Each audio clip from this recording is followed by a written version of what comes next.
ឃើញគាត់អត់ទៅអឺតអូរ៉ាំងគាត់ចាក់ចាក់គាត់ណាអើយបប4-0ឬមួយ4-0ភ្លាមមួយការលេងបាយខេតែងចាប់ស្តានមួយដល់បាយរុកគូវិញបាត់បង់ជីវិតថ្មីរុកគូ killing spree ខេតែងណាមតបអមេហ្លិកការ៉េចាយជាតិជំរាបលាសាតូ4-0ស្អីគេ2-3បាទ2-3បាទខាងក្រោមក្រៅតែអីយ៉ាបាទកវីមួយអត់ចំដកថយមួយលឹបភ្លាមួយនឹងឆាំងក៏ដើម្បីយកឈាមសិនទៅគ្នាប៉ុន្តែខាងលើវាយទម្លាក់អត់មែនចាប់ស្តាន់ចាប់ថតរូបមួយចូលទៅគ្នាជាប់ដល់ចូលកបោដល់អីយ៉ាពេអានេះមានបញ្ហាបាត់បង់ជាមួយពេមួយប៉ុន្តែ Felix ចូលរងវាយខាងក្នុង Blazing Duet from Kuzen បាត់បង់ជាមួយ Afonso មួយដូចគ្នាបានចាប់កមួយជាប់ទៅលើខេតែងនៅតែធ្វើការដកថយបាន Heavenly ព្យាយាមនៅក្នុងការ clear media ដូចគ្នាបងដែរ clear ចេញឬមិនចេញ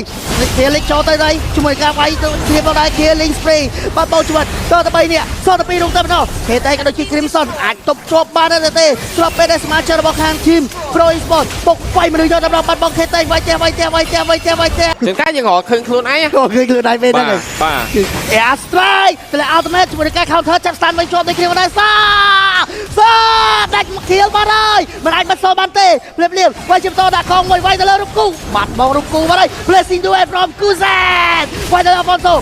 មានការដកថយតពេលជាមួយនឹងការជួប2តង់ដូចគ្នាបានដែរ SOD គប់ចំហ៊ានមកឬមកអត់ហ៊ានមកទេ4-2 Valentina របស់សាននៅរៀងឆ្ងាយដែរគេបុកវាយដែរមួយយ៉ាងណា Final Slash ជាប់ឬមិនជាប់ភ្លាមមានការចាក់ Ultimate ខបានដែរពី Felix Flicker មួយវិញដូចគ្នា Final Slash ខតែ Flicker កបោហុកមកខាងក្រៅជាប់ Felix អត់ដាច់ទេមានការ cover គ្នាពីពេល្អយកតែមែនតែយ៉ាងណាមិនជាមួយនឹង Crimson ដល់ Ultimate ដេញវាយជាមួយនឹងការ shot down លើ Felix ក្រៅកតេវាយមកវិញដូចគ្នាពី Kuzen បានមួយ kill តូមួយ kill ដេញវាយបន្តទៀតជាមួយនឹង Coily ចាប់សានជាប់ជាមួយនឹង K តែកាប់3តំផឹប Mega kill ចូលលើ Coily ដកថយយកតែម្ដងចូលសាត់ down Felix មួយចាប់ជាមួយ Crimson Ultimate ហើយ Lord ក៏មិនដល់ខាងលើតែហុក Felix ចូលក្នុងវាយផ្ទះយកដល់មកកាច់ហើយបើស្ទេយ៉ាងណាមិនមានការវាយបានរូបគូជន់ស្តានចត3នាក់មកវិញដូចគ្នាមកដែរជាមួយនឹងគេតែងតាមមាន debate follow អាមទៅ10 kill ចូលលើ Kuzen ដេញវាយបន្តទៀតបាត់បង់ជីវិត4នាក់បាត់ហើយសត last man តែម្ដងគេអត់វាយតែចោលខជ័យជំនះ2-0